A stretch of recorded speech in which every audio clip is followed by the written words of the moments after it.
Guys लासुफा फुल्ला good evening. यस्तो छ सलालाको भ्यूज परदेशी जिन्दगी। हामी चाहिँ यो ठाउँमा तपाईको फर्निचर कार्पेन्ट्रीको झालढोका हाल्न आएको। यस्तो भइसकेको छ यो। अस्ति आउनेसम्म यहाँनिर केही पनि थिएन, अहिले चाहिँ यहाँ यस्तो भइसकेको छ हस्पिटल।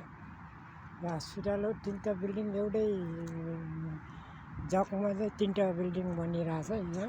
र अगाडि सबभन्दा अगाडिको फेस हो यो। यहाँ अगाडि दुईटा स्विमिङ पुल पनि छन्।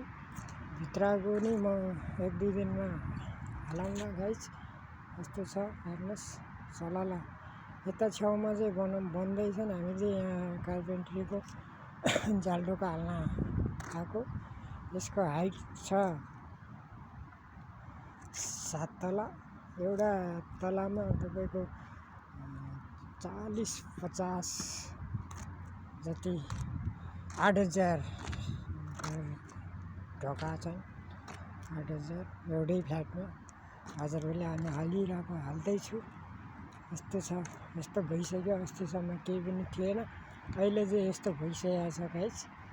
अब हामी लगभग 2-3 महिनामा चाहिँ सुताएर यहाँबाट जाने भन्ने कुरा भएको छ।